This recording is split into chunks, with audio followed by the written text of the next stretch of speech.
Hello, അസ്സലാമു അലൈക്കും. എന്തെല്ലാം ഉണ്ട് എല്ലാവരും വിശേഷം? പിന്നെ എൻ്റെ ചാനൽ പുതുതായിട്ട് കാണുന്നവരൊക്കെ ഉണ്ടെങ്കിൽ സബ്സ്ക്രൈബ് ചെയ്യണേ, സപ്പോർട്ട് ചെയ്യണേ. പിന്നെ ഓരോ നാട്ടിലിപ്പോൾ ഭയങ്കര ചൂടല്ലേ. ഞാൻ വയനാടാണ്, പക്ഷേ മറ്റുള്ള നാടുകളിലെ പോലെ അത്ര ചൂട് ഇവിടെ എന്തായാലും ഇല്ല. പിന്നെ ഇപ്പോൾ മറ്റുള്ള നാടുകളിലൊക്കെ പറയുന്നത് കേൾക്കുന്നത്, അതായത് കോഴിക്കോട്, കണ്ണൂർ, കാസർഗോഡ് അങ്ങോട്ടൊക്കെ ഉള്ളവരെ പറയുന്നത് കേട്ടിട്ടുണ്ട്. നമ്മൾ ബന്ധുക്കളൊക്കെ ഉണ്ട് അവിടെ. അപ്പോൾ അവർ പറയുന്ന ഭയങ്കര ചൂടാ, സഹിക്കാനാവുന്നില്ല. എനിക്കൊന്ന് ഇവിടെ കുറച്ച് പച്ചപ്പുണ്ട്, വയലും പിന്നെ ഇതും മരങ്ങളൊക്കെ കൂടുതലുള്ള ഒരു കാടും കുറച്ച് കൂടുതലുള്ള സ്ഥലമാണല്ലോ വയനാട്. അപ്പോൾ അത് കാരണം ചൂട് ഇല്ലാതെ ചൂടുണ്ട്, പക്ഷേ എനിക്കൊന്ന് നാടുകൾ അങ്ങോട്ട് കോഴിക്കോട്, കണ്ണൂർ, തലശ്ശേരി അങ്ങോട്ടേക്കുള്ള അത്ര ചൂട് ഇവിടെ ഇല്ല കേട്ടോ. ഞാൻ ഇങ്ങനെ വിചാരിക്കുക, ഈ നോമ്പെടുത്തിട്ട് എങ്ങനെ ആയിരിക്കും അവർ നിൽക്കുന്നുണ്ടാവുക അവിടെ നിന്ന്. ചെറിയ കുട്ടികൾക്കൊന്നും എന്തായാലും നോമ്പെടുക്കാൻ പറ്റാത്തൊരവസ്ഥയാണ്.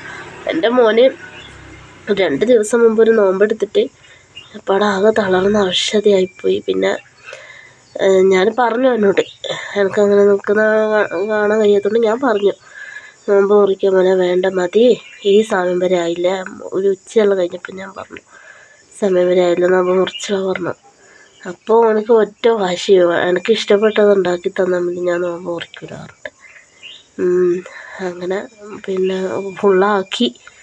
ഫുള്ളാക്കിയത് വെയിലിൻ്റെ ചൂടുകൊണ്ടാണ് തീരെ കഴിയാത്തത്. പിന്നെ നമ്മളൊക്കെ ന്യൂസ് കണ്ടല്ലോ, 2 പെൺകുട്ടികളെ കാണുന്നില്ല പറഞ്ഞിട്ടല്ലേ. ഞാനിപ്പോൾ നേരത്തെ ആ ന്യൂസ് കണ്ടു.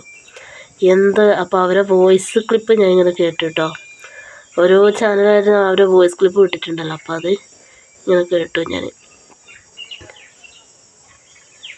എന്തൊക്കെയല്ലേ പെൺകുട്ടികൾ പറയുന്ന, പഠിച്ചോനെ, എന്തുമാത്രം വയസ്സ് വരെ ചേഞ്ചാക്കി പറഞ്ഞു. 18 വയസ്സാണ് ഞങ്ങൾക്ക്.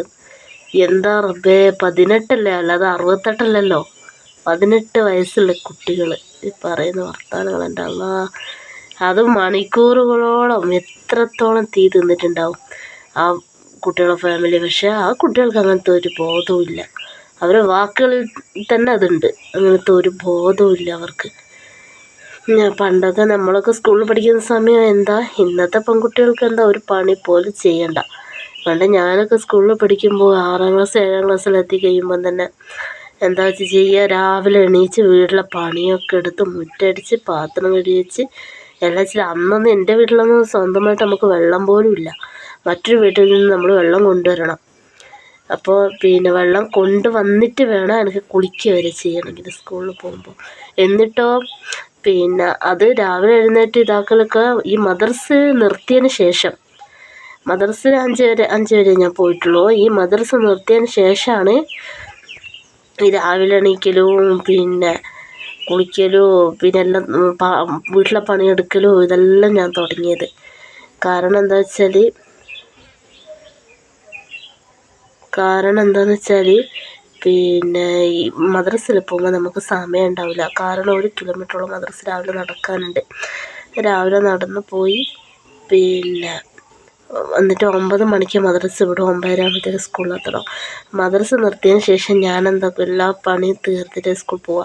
എന്നുവെച്ചാൽ ഉമ്മ പണിക്ക് വന്നാൽ പിന്നെ ഉമ്മ വന്നിട്ട് വേണം വൈകുന്നേരം പണിന് ചെയ്യാൻ. ഇപ്പോഴത്തെ മക്കൾക്ക് എന്തായാലും ഒന്നാമതുണ്ടല്ലോ, ഈ കൊറോണ സമയത്ത് നമ്മൾ ഈ മക്കൾക്ക് ഫോൺ വാങ്ങിക്കൊടുത്തു, ഒരു ഓൺലൈൻ ക്ലാസ്. അതുവരെ ഇങ്ങനെ എനിക്ക് തോന്നുന്നത് ഉണ്ട്, ഒളിച്ചോട്ടവും പ്രണയവും പിന്നെ സൂയിസൈഡ് ഇതൊക്കെ ഉണ്ട്, പക്ഷേ ഇങ്ങനെ കൂടുതലുണ്ടായിട്ടില്ല. ഇതിപ്പോൾ ഭയങ്കര കൂടുതൽ, ഇങ്ങനെ കൂടുതൽ ഉണ്ടായിട്ടേ ഇല്ല. പക്ഷേ ഈ മൊബൈൽ ഫോൺ വാങ്ങിക്കൊടുത്തതിന് ശേഷമാണ് ഇങ്ങനെ തുടങ്ങിയത്. ഇങ്ങനെ കൂടുതലായിട്ട് കേൾക്കുന്ന ഓരോ ദിവസവും ഒരു ദിവസം ഞാൻ എന്തെങ്കിലും നമുക്ക് കേൾക്കും, ദിവസവും കേൾക്കും.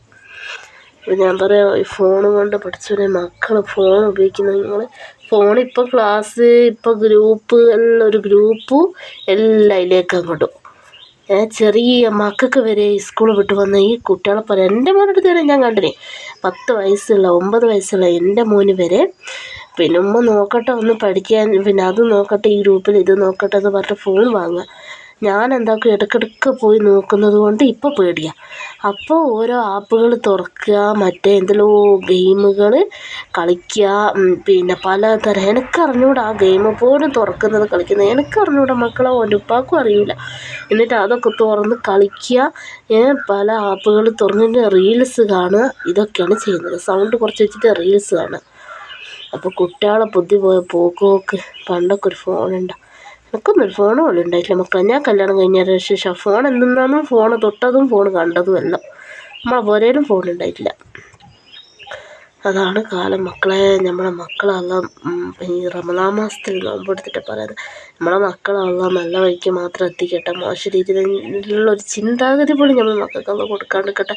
നമ്മൾ വിചാരിക്കും എന്ത്, കുട്ടികൾ ചിലപ്പോൾ ഫോൺ വീണ ഓളടുത്ത് ഫോണുണ്ട്, എൻ്റെ ഫ്രണ്ടിൻ്റെ അടുത്ത് ഫോണുണ്ട്, അപ്പുറം ഫോണുണ്ട്, ഇപ്പുറം ഫോണുണ്ട് എന്ന് പറയുമ്പോൾ നമ്മൾ വിചാരിക്കും നമ്മളെ മക്കൾക്ക് വേണ്ടി മാത്രം ഒരു നാണക്കേട് വേണ്ടാന്ന് വെച്ചിട്ടായിരിക്കും ഓരോ പാരൻസും കൂടെ അതങ്ങ് ചെയ്ത് വാങ്ങിക്കൊടുക്കുന്നത്. ചില കുട്ടികളെ അച്ഛനമ്മയൊക്കെ കൂലിപ്പണിക്ക് പോയിട്ടായിരിക്കും ഇതൊക്കെ ചെയ്യുന്നുണ്ടാവുക. നമ്മളെ മക്കളെല്ലാം കാക്കട്ടെ, അങ്ങനത്തെ ഒരു കിലോ നമ്മളെ മക്കളെ പെടുത്താതിരിക്കട്ടെ. കാരണം റമദാൻ മാസത്തിലല്ലേ പറയാം, നമ്മളെ മക്കളെ മോശം രീതിയിലൊന്നും പെടുത്താണ്ടിരിക്കട്ടെ. നമ്മളെ മക്കളെ കാക്കട്ടെ.